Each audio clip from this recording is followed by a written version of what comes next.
सिंधी कबीले सां तालुक रखंदड़ भले ॿोलीअ सां ईअं कोन हो पाण सराइकी ॻाल्हाए थो ऐं सिंधी ॻाल्हाए थो पर सिंधी ॻाल्हाए थो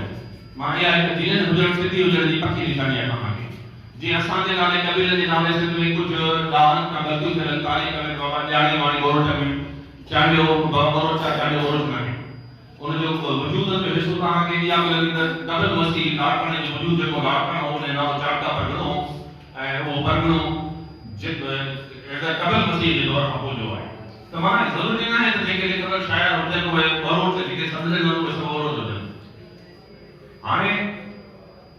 अचूं था शाइर जी कतार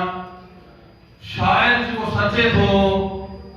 समाज जी तशरीह कंदड़ हूंदो आहे ऐं चवंदो आहे समाज जी तशरीह करे दुख जी तशरीह करे धरती जी तशरीह करे मुल्क जी तशरीह करे मुल्क सां थींदड़ ज़ियादतुनि जी तशरीह करे पंहिंजे दुख जी तशरीह करे पंहिंजे दर्द जी तशरीह करे ज़माने जी तशरीह करे उहो शाइर थींदो आहे सरसरी का किताब आज़ाद बरी जी किताब ते सरसरी नज़र कंदो आहे तव्हांखे उन में धरती जो दर्द मिलंदो मुआशिरे ते जूं अणबिगड़ियल हालतूं मिलंदियूं ऐं मुआशी ॻाल्हायूं मिलंदियूं हाणे इहो शाइर इन मंज़र ते खुदल हुजे ये शयूं पेश कंदड़ हुजे लिखंदड़ हुजे ऐं चव आज़ाद बरी जे शाइर हुजण खां वधीक शाइर दोस्त सांगड़ जा शाइर ॿिटे रवि जो शिकार साम्हूं शहर ॿियो हुजे आऊं ॻाल्हायूं छो हिकु दोस्त न आहिनि 50 दोस्त जेकॾहिं मां आया अखियुनि जे पध ते 50 दोस्त हिकु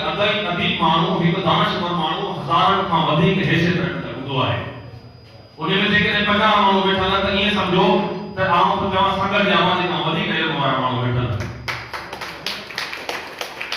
हाणे तूं पाण ॿिटे रवि जी अदब जी ॿिटे रवि जी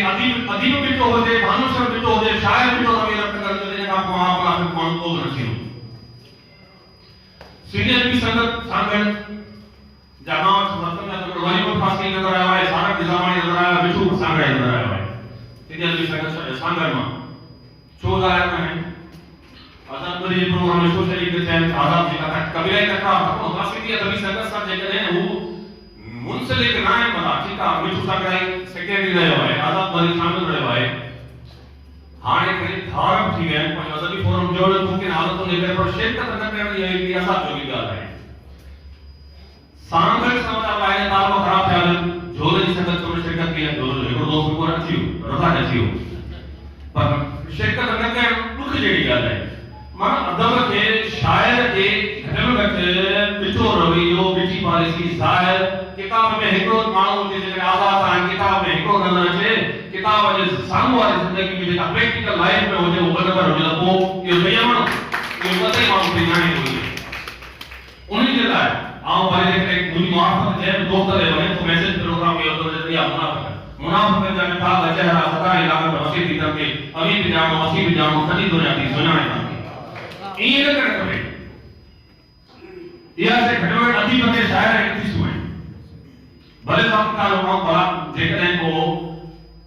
बिरादरी तारो न हूंदो कड़ो तारो न हूंदो पर अदबी सत आहे अदबी काज आहे किताब आहे किताब जी छपाई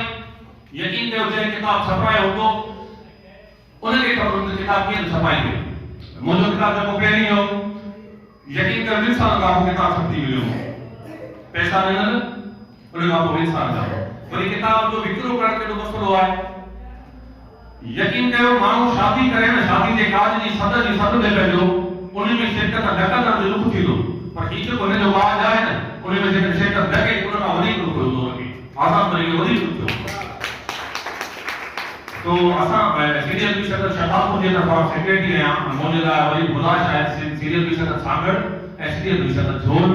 ऐं जेके इलाइक़े सीनियर की संगत जी शाखूं जेके गॾिजायूं आज़ाद बरी में रखियूं आहिनि उन जे मां अफ़सोस जो इज़हार थो कयां कि हुनखे न करणु घुरिजे आज़ाद बरी ते शाइरी ते इंशाअल्लाह तो मज़मून लिखी रखंदासीं त उन जी बहितर नमूने ॻाल्हाए सघंदो मां स्टेज ते ॻाल्हाइण ख़ासि तौर ते लिखण खां